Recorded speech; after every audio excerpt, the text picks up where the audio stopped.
أعوذ بالله من الشيطان الرجيم.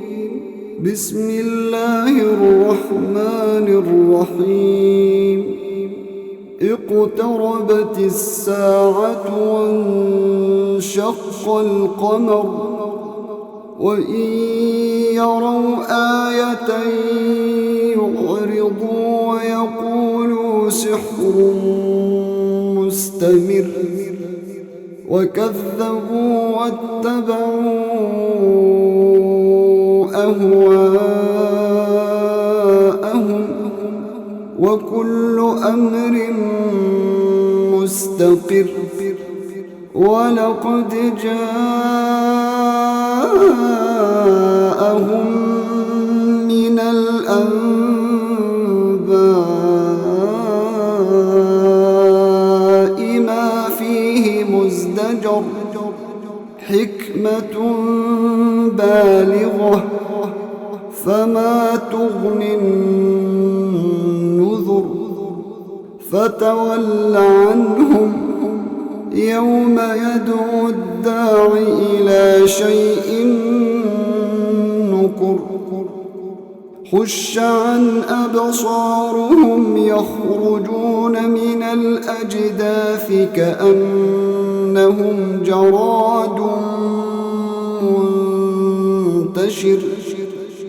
مهطعين إلى الداع يقول الكافرون هذا يوم عسر كذبت قبلهم قوم نوح فكذبوا عبدنا وقالوا مجنون وازدجر فدعا ربه أني مغلوب فانتصر ففتحنا أبواب السماء بماء منهمر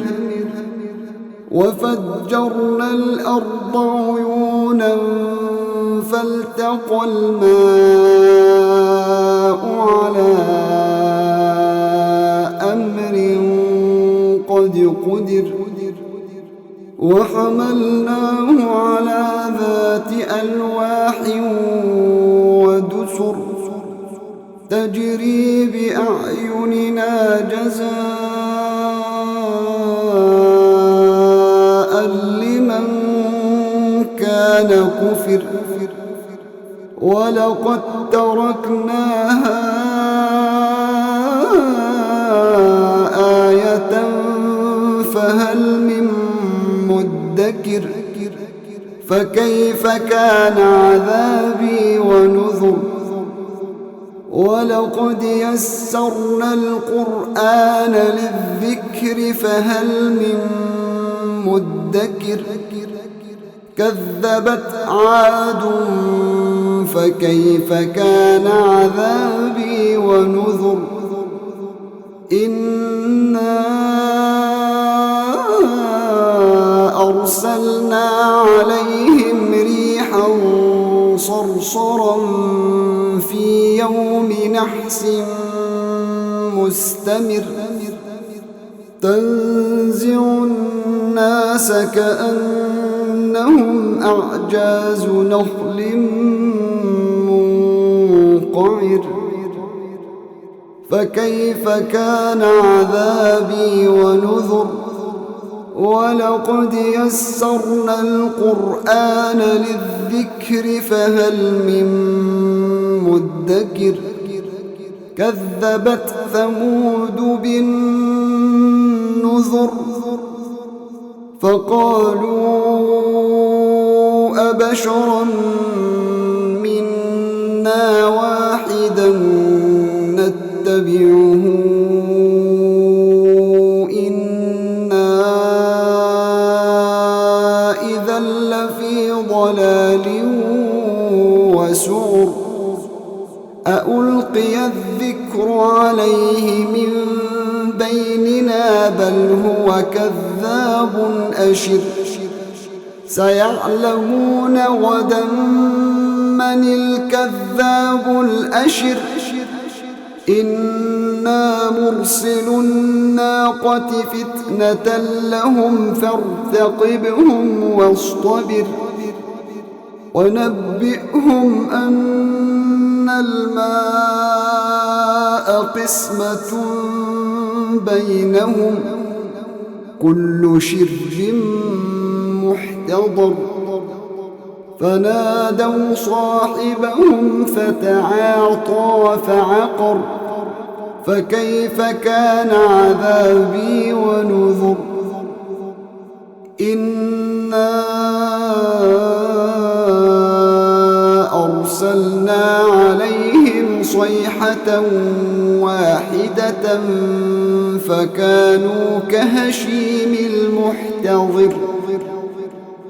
ولقد يسرنا القرآن للذكر فهل من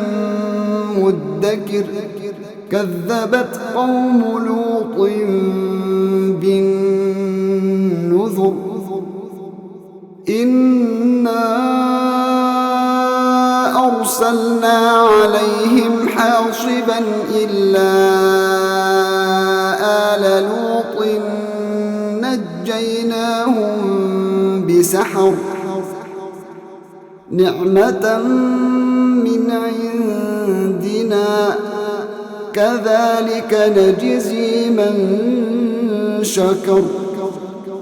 ولقد أنذرهم بطشتنا فتماروا بالنذر ولقد راودوه عن ضيفه فطمسنا أعينهم فذوقوا عذابي ونذر ولقد صبحهم بكرة عذاب مستقر فذوقوا عذابي ونذر ولقد يسرنا القرآن للذكر فهل من مدكر ولقد جاء آل فرعون النذر كذبوا بآياتنا كلها فأخذناهم أخذ عزيز مقتدر أكفاركم خير من أولئكم أم لكم براءة في الزبر أم يقولون نحن جميع منتصر سيهزم الجمع ويولون الدبر بل الساعة موعدهم والساعة أدهى وأمر إن المجرمين في ضلال وسعر يوم يسحبون في النار على وجوههم ذوقوا مس سقر إنا كل شيء خلق